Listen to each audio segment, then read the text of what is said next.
በጌታ በኢየሱስ ክርስቶስ ስም ሰላም እላችኋለሁ። ቅዱሳን እግዚአብሔር የተባረከ ይሁን። የአባቴ ብሩካን የከበረው ሰላምታዬ ለሁላችሁ የሚደርሳችሁ። እግዚአብሔር እየፈቅዶልን የኤፌሶን መጽሐፍ ዛሬ በጥልቀት እናያለን። መግቢያዎችን ባለፈው ሳምንት ሁለት ገጾችን አይተናል። ሰባቱ ቤተ ክርስቲያናትን ዋናው ርዕሳችን። ስለዚህ ዛሬ የምንጀምረው አጭር ጸሎት በመጸለይ ነው። ጸሎት ከጸለይን በኋላ ሀሳቦችን እናነሳለን፣ እንጸልያለን። እግዚአብሔር አምላካችን በጌታ በኢየሱስ ክርስቶስ ስም ክብር ላንተ ይሁን። ስለዚህ መልካም ሁኔታ ሁሉ ክብር ላንተ። በዚህ መጽሐፍ ውስጥ ያለው ሁሉ ለበረከት እንዲሆንልን የራእይ መጽሐፍ ልዩ መጽሐፍ ተብሎ እንደተባለ እግዚአብሔር የሚሰሙ የሚያምኑ የሚጠብቁ ብፁዓን ናቸው በሚል ይህንን ቃል እንድንሰማ እንድንጠብቅ እንድንታዘዝ እግዚአብሔር ደግሞ ለሌሎችም እንድናወራ ጸጋ እንድትሰጠን እንድትባርከን እንጸልያለን። እግዚአብሔር ፈቃድ በመካከላችን ስለሆነ ክብርን አንተ ውሰድ። ማንኛውም አጋንንታዊ ስራ እየታሰረ በምክር ግሩም የሆንክ እግዚአብሔር ሆይ እንድትመክረን፣ እንድትገስጸን፣ እንድታጽናን በኢየሱስ ስም ጸልያለሁ። ሁሉን ለክብር እናስገዛለን በጌታችን በኢየሱስ ክርስቶስ ስም። ባለፈው በነበሩ ትምህርቶች ላይ መግቢያዎችን አይተናል፣ ያሉ ሀሳቦችን አይተናል። ሰባቱ ቤተ ክርስቲያናት የነበሩበት ሁኔታ፣ በወቅቱ የነበረው አመራር፣ ፈተና፣ መከራ፣ ችግር ሁኔታዎችን በሙሉ አይተናል። ዛሬ ደግሞ የምናነሳው ለሰባቱ ቤተ ክርስቲያን የተላኩ የሰባቱ ደብዳቤዎች አወቃቀር ነው። ሰባቱንም ቤተ ክርስቲያን ስናጠና እነዚህ 6 ነገሮች አወቃቀር ናቸው እና እነዚህ 6 ነገሮች ሰባቱም አብያተ ክርስቲያናት ላይ ቋሚ ሆነው የምናየው ድጋሚ ስለማንመለስ ወሳኝ ነገር ነው። ለሰባቱ አብያተ ክርስቲያናት በተላኩ ደብዳቤዎች ላይ ያለውን አወቃቀር እንመለከታለን። የመጀመሪያው በእያንዳንዱ ደብዳቤ ላይ የተቀባዮቹ አብያተ ክርስቲያናት ስም ተጽፏል ማለት ነው። ይሄ ማለት ምን ማለት ነው? ለምሳሌ ከሰባቱ አብያተ ክርስቲያናት ቀጥሎ የምናየው ደብዳቤው ሲላክ ለኤፌሶን ቤተክርስቲያን፣ ቀጥሎ ሰምርኔስ የሚላለ ለእያንዳንዱ ቤተክርስቲያን ሲጻፍ ስማቸው ተጽፏል፣ ሲላክ ስማቸው ተጽፏል ማለት ነው። ሁለተኛው ሀሳብ መልእክቱ ላኪው ክርስቶስ በምዕራፍ 1 ላይ ስለ እያንዳንዱ ቤተክርስቲያን ምዕራፍ 1 ላይ ተጽፎ እናያለን። እያንዳንዱ ላይ ራሱን የገለጠበት ለምሳሌ ከሞት የተነሳ ተብሎ ተጽፏል። ለእያንዳንዱ ቤተክርስቲያን ሲጻፍ ምዕራፍ 1 ላይ ማንነቱን ገልጿል ማለት ነው። ሌላው ማመስገን የሚገባቸው አመስግኗል። በመቀጠል መገሰጽ የሚገባቸው ገስጿል። ስለዚህ ሁሉም ላይ ምናልባት ያልተገሰጹ ቤተክርስቲያን ይኖራሉ። በአብዛኛው 5ቱ ቤተክርስቲያናት ላይ ግሳጼ ወይም ደግሞ ያዘነባቸው ደግሞ ማመስገን ያለባቸው አመስግኗል። እያንዳንዳቸው ቤተክርስቲያን ያመሰገነባቸው ፓርቶች፣ የወቀሰባቸው ፓርቶች እንዲመለሱ ንስሐ እንዲገቡ የተጻፈበት ሁኔታ አለ። ጌታ ኢየሱስ ክርስቶስ ዳግም ሲመጣ መምጣቱ ለእያንዳንዳቸው የሚያስከትለውን ውጤት ደግሞ ዘርዝሯል። ከሆነው ነገር በኋላ ውጤት አለ።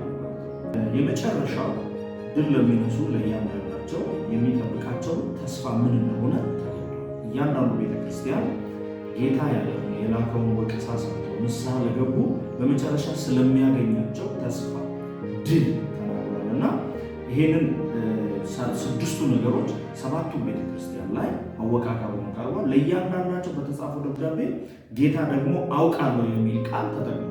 አውቃለሁ፣ ድካምን አውቃለሁ፣ ይሄንን አድርጋል አውቃለሁ የሚል ነገር አለ።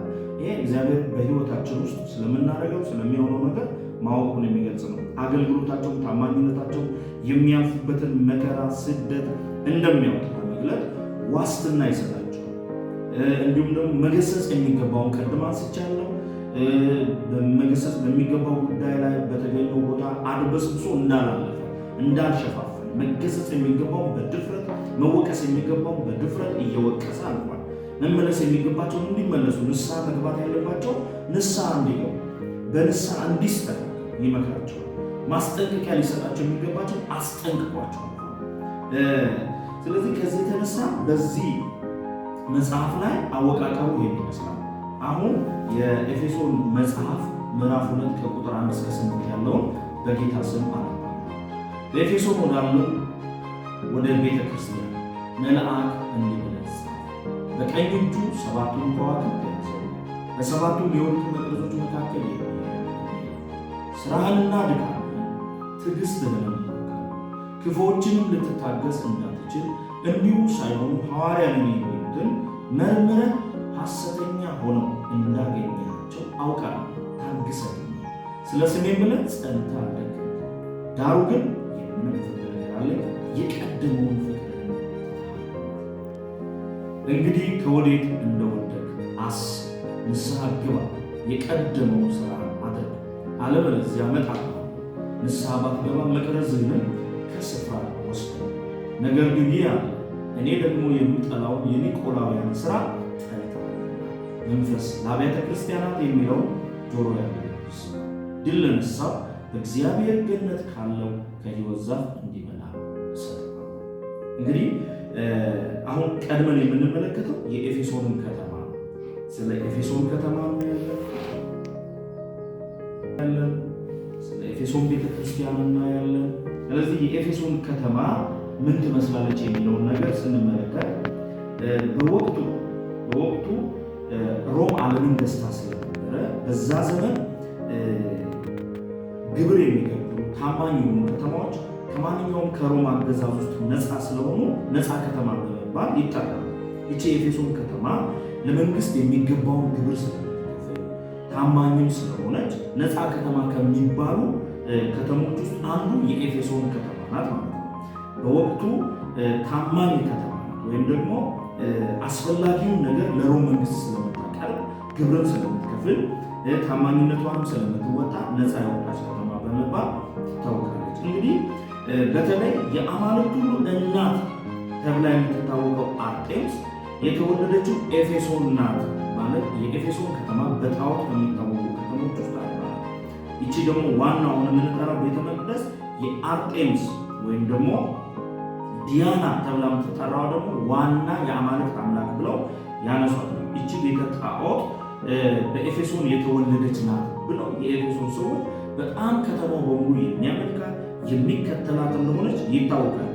የኤፌሶን ከተማ የተሰራችው ሴቶች እንዲወልዱ ታደርጋለች ብለው በሚያምኗል ሮማውያን ዲያና፣ ግሪኮች ደግሞ አርጤምስ ብለው በሚጠሩት ቤተ መቅደስ ዙሪያ ነው የተገኘችው። እቺ ከተማ የተሰራችው ኤፌሶን የምትባለው በዲያና ወይም ደግሞ በአርጤምስ ቤተ መቅደስ ዙሪያ ላይ ነው የተሰራችው ብለው ብዙዎች ይናገራሉ። አርጤምስ ሴቶችን ፍሬያማ ታደርጋለች፣ ልጆች እንዲወልዱ ታደርጋለች በማለት ምስሏን ብዙ ጡቶች በማድረግ ነው ምስል የቀረጹላት ማለት ነው። ብዙ ሴቶችን ልጅ እንዲወልዱ በማድረግ ወይም ደግሞ ፍሬያማ በማድረግ የምትታወቀው እቺ ዲያና ወይም አርጤምስ የምትባል ስለሆነች ዋናው የከተማው ጣዖት ተደርጋ ብዙዎች የሚከተሏት የሚያመልኳት እንደሆነች ይታወቃል። ስለዚህ የከተማዋ ዋና የገቢ ምንጯ ዋና ገቢዋ የዲያናን ጣዖት በትንንሽ ምስሎች በመቅረጽ በከተማ ውስጥ በመሸጥ ከፍተኛ ገቢ ምንጭ ማስገቢያ እንደሆነች ታሪክ ይናገራል ማለት ነው። ስለዚህ በዚህ ምክንያት ከተማዋ በአንደኛ በጣዖት የምትታወቅ የኤፌሶን ከተማ ነፃ ከተማ መሆኗ የሚታወቅ መሆኑን በደንብ ማወቅ ያስፈልጋል። የኤፌሶን ከተማ የመጀመሪያው የአርጤምስ መቅደስ በጎርፍ ምክንያት ዝቅተኛ ቦታ ላይ ስለነበረች ወደ ከፍታ ቦታ እንደተወሰደ ታሪክ ይናገራል። ከተማዋ ለመስራት ብቻ እቺ ከተማ ቤተ ጣዖቷንም ብቻ ለመስራት ማለት ነው 220 ዓመት እንደፈጀ ይናገራል። የመቅደሱ ከፍታ 425 ጫማ ከፍታው ማለት ነው። ስፋቱ 220 ጫማ፣ ቁመቱ 60 ጫማ ያህል እንደነበረ በታሪክ የተቀመጠ ብዙ መጽሐፍ የሚያጠኑ ሰዎች ይህንን አግኝተዋል። በመቅደሱ ውስጥ ከተለያዩ ነገስታት ለአርጤምስ ለዚህ ወይም ለዲያና የተበረከተ ከ127 የእብነበረድ የተሰሩ ምሰሶቹም ያሉበት ትልልቅ ስጦታዎች የተበረከቱለት ነው። በህንፃ ውስጥ ትልቅ መሰዊያ ማለት ሰዎች የሚሰውበት ለዚህ ጣዖት የሚገብሩበት መሰዊያ አለ። ሌላው ደግሞ ከመሰዊያው በስተጀርባ ትልቅ መጋረጃ አለ። ከመጋረጃው ውስጥ ደግሞ ኤፌሶናውያን ምን ይላሉ? ከሰማይ የወረደ ነው የሚሉትን የአርጤምስን ምስል ከመጋረጃው ውስጥ አድርገዋል። ልክ እንደ ታቦት ማለት ነው። ቅድስትና ቅድስተ ቅዱሳን እንደሚባለው መጋረጃ አለ። ከመጋረጃ ውስጥ ደግሞ የኤፌሶንን የአርጤምስን ምስል ከውስጥ እንዳስቀመጡ ታሪክ ይናገራል። እንግዲህ በድሮ ዓለም ከሰባቱ አስደናቂ ነገሮች ከሚባሉት ውስጥ በኤፌሶን ውስጥ የሚገኙ የአርጤምስ መቅደስ ነው። የኤፌሶን ከተማ ሌላ ብዙ የሚያምሩ ነገሮች አሉባት። ይቺ ከተማ እጅግ የምታምር የሰለጠነች ብዙ ታላላቅ ነገሮች የሚገኙባት ከተማ እንደሆነች ብዙዎች ያወራሉ። ከነዚህ መካከል ለምሳሌ ከጥሩ እምነበረድ የተሰሩ ጎዳናዎች አሏት፣ አሪፍ መንገዶች አሏት፣ የሚያማምር መንገድ ያላት 24,000 ሰዎችን የሚያስቀምጥ አስደናቂ የቲያትር ቦታ ስቴዲየም ያላት በወቅቱ እንግዲህ አንደኛው ክፍለ ዘመን አለ፣ ሁለተኛው ሊመጣ ማለት ነው።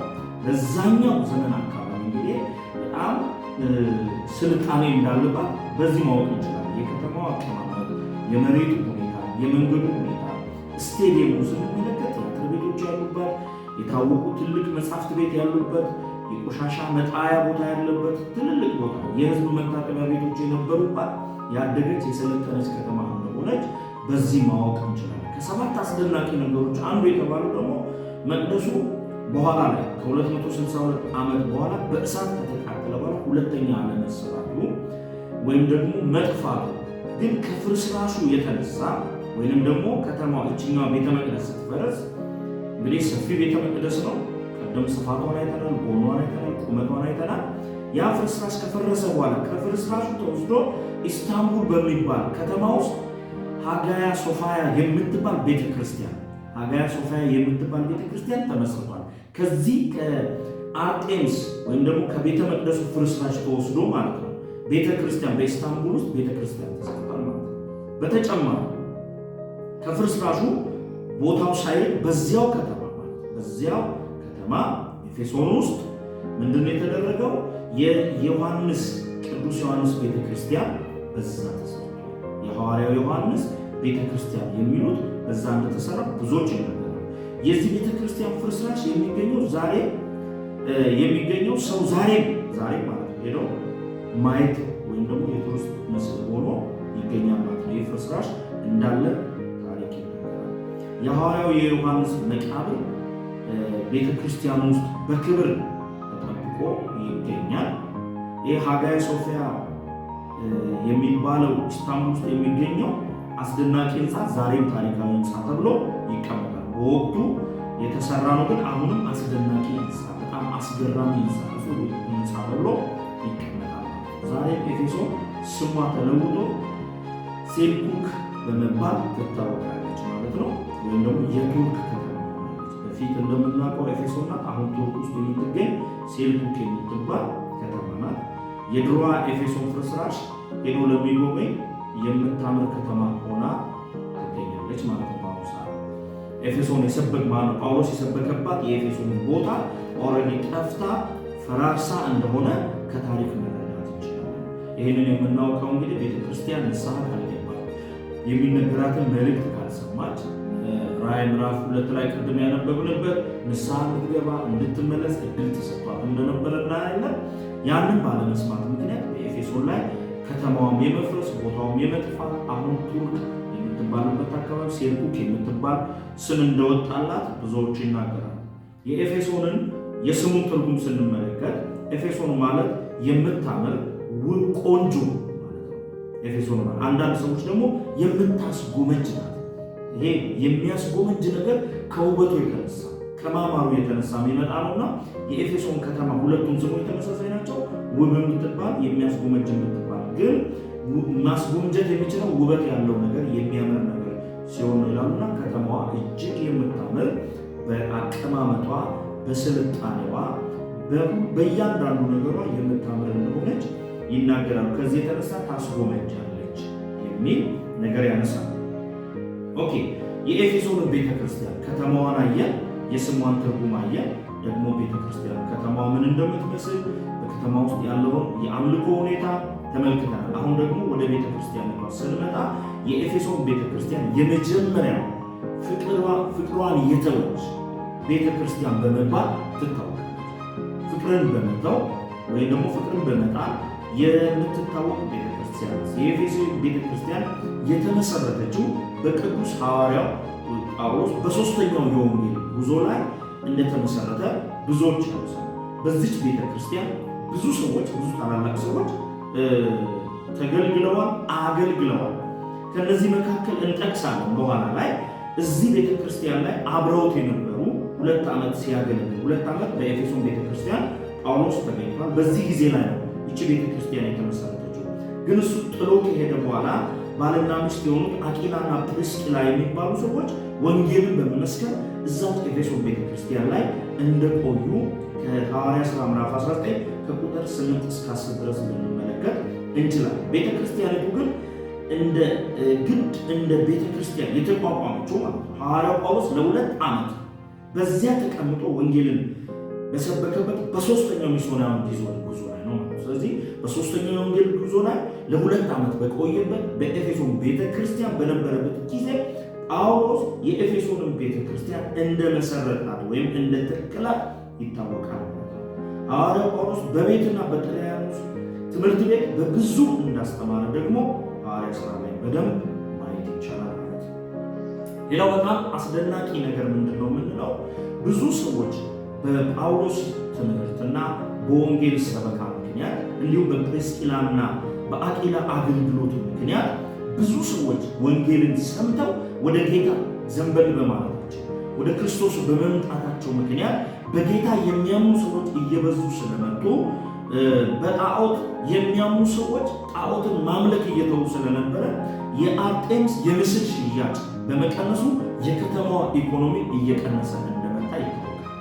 ብዙዎቹ ጌታን ሲቀበሉ ሁሉም ጣዖት አምላኪ ናቸው፣ የአርጤምስን አምላኪ ናቸው። በዛም ጊዜ ጌታን ሲቀበሉ ከዚህ አምልኮ እየተላቀቁ ስለነበሩ የምስሉ ሽያጭ እየቀነሰ እንደመጣ ይናገራሉ። የምስሉ ንግድ መቀነሱ በጳውሎስ ላይ አደገኛ መከራ አስነስቶበታል።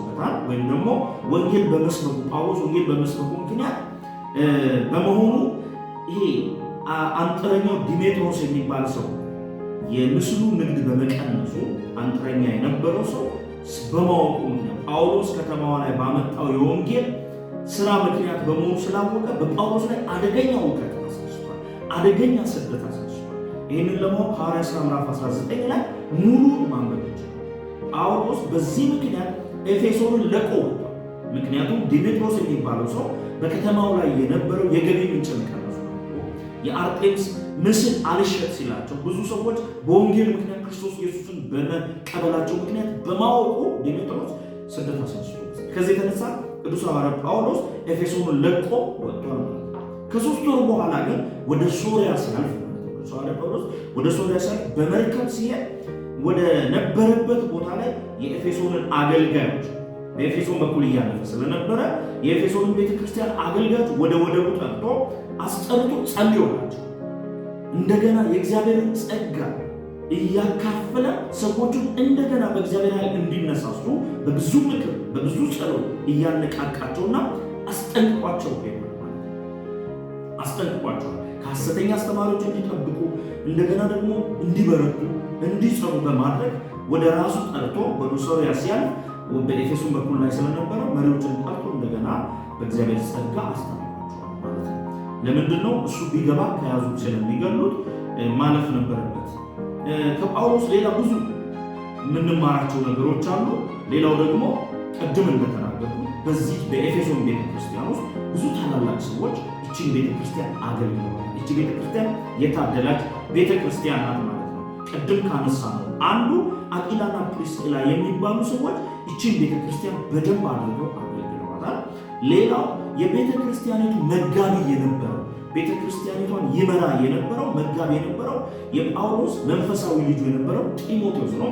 ጢሞቴዎስን በደንብ አድርጎ እድሜ ዘመኑ በሙሉ ገና ከወጣትነቱ ጀምሮ ይህችን ቤተክርስቲያን በረኝነት በመጋቢነት በዋና መጋቢነት ሲያገለግል እንደነበረ መጽሐፉን በደንብ በማጥናት መረዳት ይችላል። ሌላው በአንደኛ ጢሞቴዎስ ምዕራፍ 1 ቁጥር 3 ላይ እንደምናነበው ጢሞቴዎስ በኤፌሶን እያለ ሐዋርያው ጳውሎስ የላከለትን የመጀመሪያውን መልእክት የላከለት እዛ እንደሆነ ይነገራል። መልእክቱንም ጢሞቴዎስ ለኤፌሶን ምዕመናን ያካፈላቸው መሆኑ ግልጽ ነው። ሌላው በዚች ከተማና ቤተክርስቲያን ውስጥ ያገለገለው በጣም በመናገር ጎበዝ የነበረው በመናገር የብዙዎችን አፍ የሚያስከፍተው ጎበዝ አስተማሪ፣ አነቃቂ ተናጋሪ ተብሎ የሚነገርለት አጵሎስ የሚባለው ሰው ነው። አጵሎስን ቆሮንቶስ ቤተክርስቲያን ላይ ቆሮንቶሳውያን ከሚወዱትና ከሚከተሉት ሰው አንዱ እንደነበረ እናያለን። እዚች ቤተክርስቲያንም ይሄንን የመሰለ አጵሎስ የተባለ ታላቅ አስተማሪ እንዳስተማረ የሐዋርያት ሥራ 18 ከ24 እስከ 26 ማንበብ ይቻላል ማለት ነው። እንግዲህ ኢየሩሳሌም ስደት እስኪነሳ ድረስ ሐዋርያው ዮሐንስ የጌታን እናት ማርያምን ይዞ ሁለቱም በዛ እንደኖሩ ታሪክ ይናገራል። ስደት እስከተነሳበት ጊዜ ድረስ ሐዋርያቶች በስደት እስከሚያልፉበት ጊዜ ድረስ ማርያምን እናቱን ይዞ ሁለቱም በኤፌሶን ኖረዋል። እንደገና ዮሐንስ በዚህ ቤተክርስቲያን ውስጥ ለረጅም ጊዜ አንዳንዶቹ ኤፌሶንን መንበሯ አድርጎ መቀመጫው አድርጎ ወደ ተለያየ ቦታ ሄዶ ወንጌል ይሰብክ እንደነበረ ይናገራል። በቋሚነትም እዛች ቤተክርስቲያን እንዳገለገለ ሐዋርያው ዮሐንስ ደማቅ የሆኑ እንደ ከዋክብት የወጡ አገልጋዮች ሁሉ እቺን ቤተክርስቲያን ማገልገላቸው በጣም የሚገርም ነገር ነው። ታላላቅ ሰዎች ቤተክርስቲያን ውስጥ መጥተው ስላገለግሉ ቤተክርስቲያኗ የማትጠፋበት ምክንያት ላይኖራቸው ወይም ደግሞ ታላላቅ ሰዎች መጥተው ስላገለገሉ የነሱ መምጣት ለቤተክርስቲያኒቱ ትልቅ ዋስትና ነው ማለት ግን አይደለም። ግን በዚች የኤፌሶን ቤተክርስቲያን ሐዋርያው ዮሐንስን የሚያክል ከክርስቶስ ኢየሱስ ከ12ቱ ደቀ መዛሙርቶች መካከል የተመረጠ ከሶስቱ መካከል ደግሞ ኢየሱስ ደረት ላይ ይተኛ የነበረ የፍቅር ሐዋርያ ተብሎ የሚነገርለት በመጨረሻው ደግሞ ከሐዋርያቶች መካከል በዕድሜው ቆይቶ የሞተ ሌሎቹ በሰይፍ ሲገደሉ በተለያየ ነገር ሲጠፉ እሱ ግን አልሞት ካለ በኋላ በዕድሜው ሸምግሎ አርጅቶ የሞተ ሐዋርያ እንደሆነ የሚታወቀው ይሄ ትልቁ ሐዋርያ በዚች ቤተክርስቲያን ከፊጥሞ ደሴት ከተፈታ በኋላ እንኳን ተመልሶ በሽምግልና ዘመኑ በዚያች ከተማ ኖሮ ነው በ99 ወይም በ100 ዓመቱ የሞተ ሰው እንደሆነ ይነገርለታል ማለት ነው። የታሪክ መረጃም ባይኖር በአፈ ታሪክ የካቶሊክ መነኩሴ ጌታ ገለጠልኝ ብላ ያገኘችው የማርያም ቤት የሚባል አሁን በብዙ ቱሪስቶች የሚጎበኝ ቤት በዛ እንዳለ ይነገራል። እንግዲህ የቤተ ክርስቲያን ታሪክም እንደሚያስረዳ የቤተ ክርስቲያን ታሪክ እንደሚያወራ ማርያም ሞታ የተቀበረችው በኤፌሶን ከተማ እንደሆነ ይነገራል ማለት ነው። የኤፌሶን ቤተ ክርስቲያን በእነዚህ ሰዎች ሁሉ ጸጋ ብዙ የተጠቀመች ነበረች። ይህንን እንግዲህ ስናነሳ እነ ፕሪስኪላን እና አቂላ በጣም ለወንጌል የተለዩ እንደነ ጢሞቴዎስ ያሉ እንደ ሐዋርያው ዮሐንስ እንደነ አጵሎስ ያሉ እንደ ዮሐንስ ያሉ ሰዎች በማገልገል በእነዚህ ሰዎች ጸጋ የተጠቀመች እንደሆነ በደንብ የሚታወቅ ነው። በተለይም ከሐዋርያ ጳውሎስ የወንጌል ትምህርት የተነሳ ጠንቋዮች፣ አስማተኞች፣ ሟርተኞች ሁሉ በጌታ በማመናቸው ምክንያት በግምቱ የሚታወቅ በወቅቱ በጥንቆላ የተዳደሩበት ለምታት ይጠቀሙበት የነበረ መጽሐፍ 50 ሺህ ብር የሚያወጣ የጥንቆላ መጽሐፍ አምጥተው ማቃጠላቸው ታሪክ የሚያነሳው እንዲሁም ደግሞ በመጽሐፍ ቅዱሳችን ላይ በሐዋርያ ሥራ ምዕራፍ 19 ከቁጥር 17 እስከ 21 ባለው ላይ ሁላችንም ጊዜ ወስደን እንድናነብ እመክራችኋለሁ ማለት ነው። ብዙዎች ወንጌል ዛሬም ኃይለኛ ነው። ዛሬም ብዙዎችን ነፃ ያወጣል። ዛሬም ብዙዎችን ሰዎችን ከአጋንንት ያወጣል፣ ከጥንቆላ ያወጣል። ብዙ ሰዎች ወደ ጌታ ከመጡ በኋላ ከመናፍስቱ ዓለም ነፃ ወጥተዋል። አጋንንቱ ፕሮሰስ ቢያደርጋቸው ሰዎች ዛሬም ነፃ እየወጡ የጌታ ተከታይና አገልጋዮች እንዲሆኑ ወንጌል ዛሬም ብርቱ እንደሆነ በዚህ ማወቅ እንችላለን። በኤፌሶን ከተማ ላይ የነበረውን ያን ከፍተኛ የአምልኮ አካሄድ በሐዋርያው ጳውሎስ ስብከትና ትምህርት ብዙዎች ይህንን እየተዉ ጌታ ኢየሱስ ክርስቶስን እየተቀበሉ ነፃ ወጥተዋል። ዛሬም ወንጌል ያድናል። ዛሬም ወንጌል ይፈውሳል። ዛሬም ወንጌል ብዙዎችን ከጨለማ ነፃ ያወጣል እና ወንጌል ተአምራት ሲሰራ እናያለን። ቀጥሎ እንደምንመለከተው ክርስቶስ ለኤፌሶን ቤተክርስቲያን ይህን መልእክት ሲልክ የመጀመሪያው 100 ዓመት መደምደሚያ አካባቢ ላይ እንደሆነ ወይም ደግሞ ሁለተኛው ትውልድ ላይ እንደላከ ይነገራል። ብዙ ሰዎችን በዚህ ወቅት ላይ ክርስቲያኖች እየሆኑ እየበዙ የነበረበት ጊዜ ነው። ምዕራፍ 2 ቁጥር 1 በኤፌሶን ወዳለው ቤተክርስቲያን መልአክ እንዲህ ብለህ ጻፍ፣ በቀኝ እጁ ሰባቱን ከዋክብት የያዘው በሰባቱ የወርቅ መቅረዞች መካከል የሚሄደው እንዲህ ነው። እነዚህ ሁለት ሰባት የሚሉትን ነገሮች ሰባቱ ከዋክብት የሚለውና ሰባቱ መቅረዞች የሚለው ባቸው ፈትቼ በኋላ መመለስ በሰባቱ በቀኝ እጁ የያዙ ሰባቱ ከዋክብት የሚባለው የሰባቱ አብያተ ክርስቲያናት መጋቢዎች ነው። ሰባት አብያተ ክርስቲያናት አሉ። እያንዳንዱ አንዳንድ መጋቢ ያላቸው ሰባት ከዋክብት ማለት ሰባቱ የአብያተ ክርስቲያናት መጋቢዎችን የሚያሳይ ነው። ሰባት መቅረዞች የሚለው ደግሞ ሰባቱ አብያተ ክርስቲያናትን የሚወክል ቃል ነው። ይሄ በዚህ መንገድ ከያዛችሁልኝ ግልጽ ይሆናል ማለት ነው። ዮሐንስ እንደታየው በመጽሐፉ መግቢያ ላይ ተጠቅሶ በምዕራፍ 2 እና 3 ውስጥ ለሰባቱ አብያተ ክርስቲያናት በተጻፈው ደብዳቤ እያንዳንዱ ቤተክርስቲያን ላለችበት ሁኔታ የሚመጥን ክስተት ምዕራፍ 1 ላይ ተጽፏል ማለት ነው። እንግዲህ አሁን የምናነሳው ቀጥታ ቤተክርስቲያኒቷ ላይ የመጣውን ነገር እነዚህ ሰባቱ መቅረዞች ሰባቱ ቤተክርስቲያናት ነው ብዬ ቀደም ተናግሬያለሁ። ወይም ደግሞ ትርጉማቸው ምን ይመስላል የምናገኘው ምዕራፍ 1 ቁጥር 20 ላይ እናገኛለን። የነዚህ ሰባቱ አብያተ ክርስቲያናት መንፈሳዊ ግለት አንድ አይነት አለ። ሰባቱም አብያተ ክርስቲያናት መንፈሳዊ ግለቶች ሊሆኑ ይችላሉ። የእያንዳንዱ ግን የተለያየ ሆኖ እንመለከታለን። በጣም አስደናቂ ነገር የምናይበት ነው። የሚበረቱ እንደነበሩ ሁሉ የደከሙ የቀዘቀዙ ወደ ማመቻቸት ኮምፕሮማይዝ ወደ ማድረግ የገቡ ደግሞ ቤተክርስቲያናት ነበሩ። ከሰባቱ መካከል ማለት ነው። ከሰባቱ መካከል የቀዘቀዙ ነበሩ፣ የደከሙ ነበሩ። እንደው ኮምፕሮማይዝ ወደ ማድረግ ወደ ማመቻመች የገቡ ነበሩ። ክርስቶስ ግን ብርቱ የጋለ ሕይወት ያላቸውን መርጦ በጣም ብርቱ የነበሩትን በጣም የተነቃቁትን ምርጥ ሁኔታ ላይ ያሉትን ብቻ አይደለም ሊያበረታታ ሊመለከት ነው። ደካማና ቀዝቃዛ የሆኑትንም አልተዋቸው። ወደ ሁሉም ወደ ሰባቱም አብያተ ክርስቲያናት መጡ። ወደ ሁሉም ተገኝቷል። መገኘቱን ያደረገው በሁሉም አብያተ ክርስቲያናት በሰባቱም መቅረዞች መካከል መመላለሱ የራሱ በሆኑት አብያተ ክርስቲያናት መካከል መገኘቱን የሚገልጽ አወቁ የሚል ቃል አለ። በሰባቱ መቅረዝ መካከል የሚመላለሰው እንዲላል የሚል ነገር አለና ለቤተ ክርስቲያን የተሰጠውን ተስፋ መመልከት እንችላለን። በማቴዎስ ወንጌል ምዕራፍ 18 ቁጥር 20 ላይ ምንድነው የሚለው? 2 ወይም 3 በስሜ በሚሰበሰብ በዚያ በመካከላችሁ አለው ይላልና በየትኛውም ጊዜ በቅዱሳን መካከል ብርቱም በሆኑትም ደካማም በሆኑትም መካከል እንደሚገኝ ከዚህ መረዳት እንችላለን። የምናደርገውን የምንሆነውን ነገር የሚያውቅ ጌታ አለ። በቀኝ እጁ ላይ ያሉት ሰባቱ ከዋክብት ምን እንደሆኑ ደግሞ በራእይ ቅድም 1:20 ላይ ተመልክተናል፣ ወይም ደግሞ መመልከት እንችላለን። ሰባቱ ከዋክብት የሰባቱ አብያተ ክርስቲያናት መጋቢዎች ናቸው። ቅድም ተናግሬያለሁ። ለእያንዳንዱ አንዳንድ መጋቢ አላቸው ማለት ነው። ሰባቱ መቅረዞች ደግሞ ሰባቱ አብያተ ክርስቲያናት ነው ይለያያሉ። ሰባቱ ከዋክብት ሰባቱ መጋቢዎችን፣ ሰባቱ ደግሞ መቅረዞች ሰባቱ አብያተ ክርስቲያናትን የሚያሳይ ነው። እንግዲህ ከሰባቱ አንዱ የኤፌሶን ቤተክርስቲያን መጋቢ እንመለከታለን ማለት ነው። የሰባቱ አብያተ ክርስቲያናት መጋቢ በእጁ ላይ መሆናቸው ሁሉም ከሰባቱ መካከል አንዱ የኤፌሶን ቤተክርስቲያን መጋቢ የመረጣቸው የቀባቸው እርሱ ስለሆነ ሰባቱንም መጋቢዎች የቀባው እርሱ ስለሆነ እንደሚጠብቃቸው ያሳያል።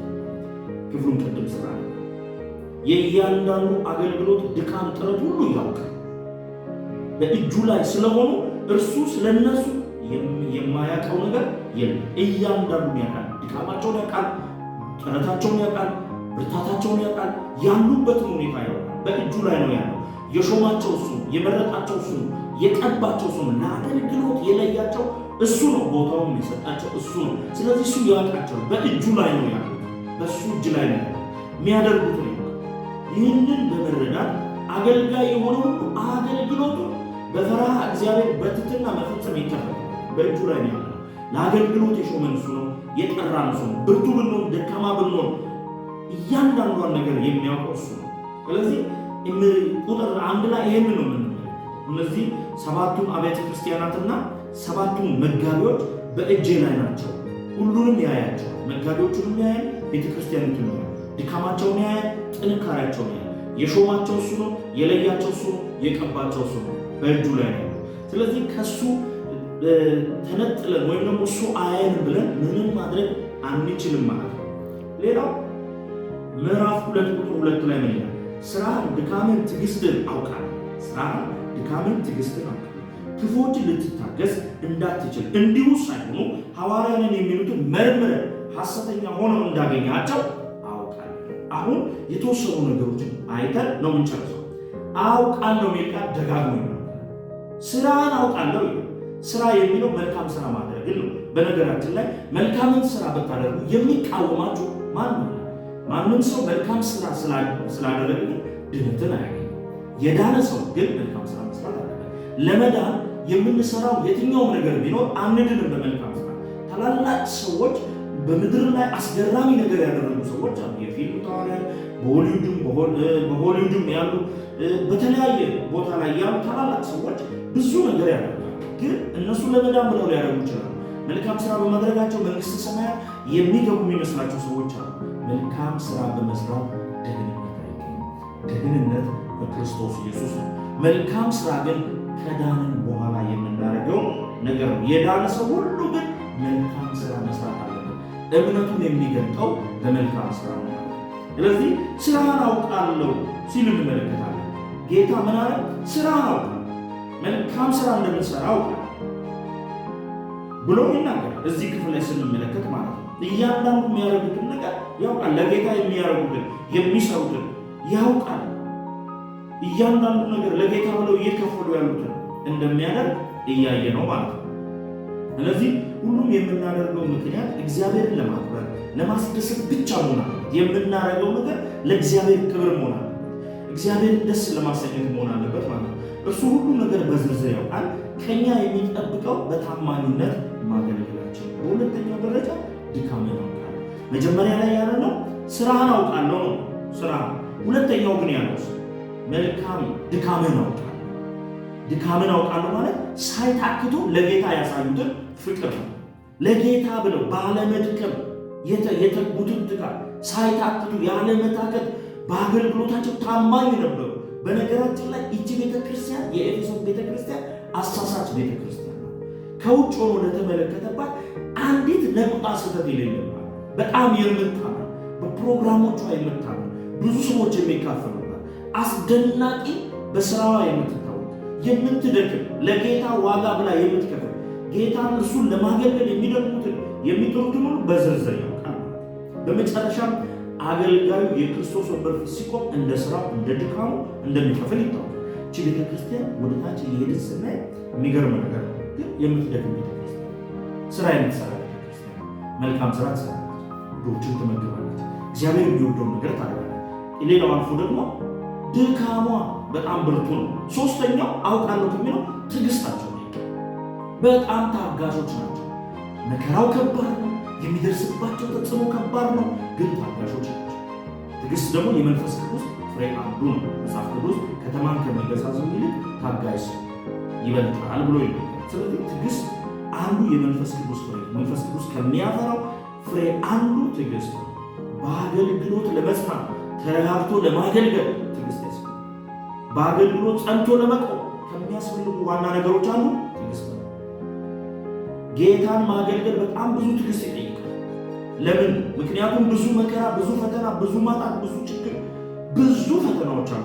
በተለይ በአገልግሎት መካከል የሚሄዱ ሰዎች እጅግ ታጋሽ መሆን አለባቸው። ትዕግስት ፍሬያማ ያደርጋል። ትዕግስትን በማጣት ብዙ ሰዎች ለብዙ ነገር ተጋልጠዋል። ብዙ ትዕግስት ያስፈልጋል። እንግዲህ ብዙ ትዕግስት አገልግሎት ላይ የሚያስፈልግበት ምክንያቱ ቅድም እንዳነሳው አገልግሎት ብዙ ፈተናና መከራ ስላለበት። አገልግሎት አልጋ ባልጋ አይደለም። አገልግሎት መከራ አለበት፣ ብዙ ፈተና አለበት። በዚህ ምክንያት ታጋሽ መሆን ያስፈልጋል። ሐዋርያው ያዕቆብ ሲናገር ወንድሞች ሆይ የእምነታችሁ መፈተን ትዕግስትን እንዲያደርግላችሁ አውቃችሁ ልዩ ልዩ ፈተና ሲደርስባችሁ እንደ ሙሉ ደስታ ቆጥራችሁ ይላል። ስለዚህ ልዩ ልዩ መከራዎች ስናልፍ ታጋሾች እንሆናለን። አንድ ሰው ትዕግስትን የሚማረው በፈተና ውስጥ ሲያልፍ፣ ፈተና ሰውን ታጋሽ ያደርገዋል። ስለዚህ መታገስ በጣም አስፈላጊ ነው። አራተኛው አውቃለሁ ካለው ነገር አንዱ ሐዋርያ ነን የሚሉትን መርጠው ሐሰተኛ መሆናቸው ስላወቁ። በጣም የሚገርም ነገር ነው። በእኛ ዘመን ቢሆን እንደዚህ ማድረጋችን ብናውቅ እንኳን እነዚህ ሰዎች ጌታ ይረዳቸዋል ብለን ወይ ደግሞ አስመስለን ምን አገባኝ ብለን ልንተው ይችላል። እነዚህ ግን የኤፌሶን ቤተክርስቲያን ሰዎች መጋቢው ጭምር ሐዋርያ ሳይሆን ግን ሐዋርያ ነን ያሉት መርምረው ፈትነው አውጥተው ምን አድርገዋል? ከጉባኤ አሰናብተዋል። ሐዋርያት አይደሉም ግን ሐዋርያ ነን የሚሉት ማለት እንግዲህ ጌታ ኢየሱስ ክርስቶስ በተራራው ስብከት ላይ ሲያስተምር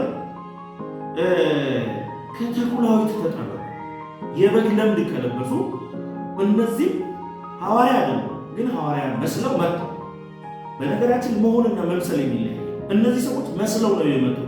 የሐዋርያ ካራክተር ለብሰው ሐዋርያት ያላቸውን የጸጋ ሁኔታ አርት አድርገው ነው የመጡት። እንደ አክተር ተለማምደው ነው የመጡት፣ አስመስለው ነው የመጡት። ግን እነዚህ ደግሞ ለይተው በደንብ ተረድተው ጌታ ኢየሱስ ክርስቶስ አስተምሮ በማቴዎስ ወንጌል ምዕራፍ 7 ቁጥር 15 ላይ በግ ሳይሆኑ የበግ ቆዳ ለብሰው በግ በመምሰል የሚያታልሉ ሰዎች እንዳሉ ተናግረዋል። ታዲያ እነዚህ ሰዎች መርምረው ተረድተዋል፣ ማንነታቸውን አውቀዋል፣ ከጉባኤያቸውም አስወጥተዋል። እንግዲህ ክርስቶስ ለኤፌሶን ቤተክርስቲያን ይህን ደብዳቤ ከመላኩ ከ40 ዓመት በፊት ማለት ከ40 ዓመት በፊት ሐዋርያው ጳውሎስ በመካከላቸው ለ2 ዓመት ኖሮ ብዙ አስተምሯቸው ሲያስጠነቅቃቸው በገዛ ደሙ የዋጃትን የእግዚአብሔርን ቤተክርስቲያን ትጠብቁ ዘንድ ቤተክርስቲያን በክርስቶስ ደም የተዋጀች። ስለዚህ የእግዚአብሔርን ቤተክርስቲያን ትጠብቁ ዘንድ መንፈስ ቅዱስ እናንተን ጳጳሳት አድርጎ ለመንጋው ለሾመበት ለመንጋውና ለራሳችሁ ተጠንቀቁ ማስጠንቀቂያ ተናገረ። የመጀመሪያ ለራሳቸው፣ ቀጥሎ ለመንጋው መንጋው እንዲጠነቀቁ ከሄድኩ በኋላ ይላል ሐዋርያው ጳውሎስ ከሄድኩ በኋላ ለመንጋው የማይራሩ ጨካኞች ተኩላዎች እንዳይገቡባችሁ ደቀ መዛሙርቱንም ወደ ኋላ ይስቡ ዘንድ ጠማማ ነገርን የሚናገሩ ሰዎች በመካከላችሁ እንዲነሱ ያውቃሉ። የሚገርም ሰው እኔ ሄዳለሁ፣ ከሄድኩ በኋላ ግን የሚነሱ ሰዎች አሉ። እነዚህ ሰዎች ደግሞ ለመንጋው ማይራሩ ናቸው፣ ጨካኞች ናቸው፣ ደግሞ ተኩላዎች ናቸው። ደቀ መዛሙርቶችን የክርስቶስ ተከታዮችን ወደ ኋላ የሚስቡ ናቸው፣ ጠማማ ነገር የሚናገሩ ናቸው። እኔ ከሄድኩ በኋላ እንደነዚህ አይነት ሰዎች ስለሚነሱ ተጠንቀቁ፣ ለመንጋውና ለራሳችሁ ተጠንቀቁ ብሎ በሐዋርያት ሥራ ምዕራፍ 20 ቁጥር 30 ላይ ያስቀምጣል። እንግዲህ እስካሁን የምናያቸውና ያየናቸው ነገሮች የኤፌሶንን ከተማ ምን እንደምትመስል አይተናል። የአምልኮ ሁኔታውን አይተናል። የከተማውን ሁኔታ አይተናል። ከተማዋ ያላትን ውበት አይተናል። እንደገና ስለ ኤፌሶን ትርጉም አይተናል። ከእንደገና ደግሞ ስለ ኤፌሶን ቤተክርስቲያን አይተናል። አሁን ደግሞ አይተን ያየነው ጌታ ያለውን ደግሞ ሰምተናል። እያንዳንዱ አውቃለሁ፣ ይህንን አውቃለሁ፣ ስራን አውቃለሁ፣ ድካምን አውቃለሁ፣ ትዕግስትን አውቃለሁ፣ እያንዳንዱ ነገር አውቃለሁ ሲል እንመለከታለን። ስንጨርስ ወይም ለዛሬ ስንተክልን እኛ በቤተ ክርስቲያን ውስጥ ያለን አገልጋዮችም ሆንን ተገልጋዮች በጌታ እጅ ላይ የምናደርገውን የምንሰራውን ነገር ያውቃል። በሱ ፊት የተሰወረና የተሸሸገ ነገር የለም። በመቅረዞቹ መካከል የሚመላለስ እሱ በአብያተ ክርስቲያናት መካከል በቤተ ክርስቲያናት መካከል የሚመላለስ ጌታ አለ። እሱ ሁሉን ያያል፣ ፈትኖ መርምሮ ያውቃል። እኛ ግን ተግተን ማገልገል ያለብን እናገልግል፣ መገልገል ያለብን እንገልግል፣ ከጌታ ጋር እንሁን። እሱ ሁሉን ያውቃል። ክብር ለእግዚአብሔር ይሁን። እንጸልያለን። እግዚአብሔር ስለነበረን ጊዜ ክብሩን አንተ ውሰድ። በማለዳ በዚህ ጊዜ ላይ መልካምን ቃል ስለላክልን ክብር ላንተ ይሁን። እግዚአብሔር አምላካችን ከዚህ ቤተ ክርስቲያን ለሕይወታችን፣ ለቤተ ክርስቲያናችን፣ ለየግላችን የሚሆን ትምህርት ስለላክልን ተባረክ። እግዚአብሔር ብዙዎች በዚህ ትምህርት ወደ እውነት እንዲመጡ ጸልያለሁ። ፈቃድህን ፈጽም በጌታ በኢየሱስ ስም።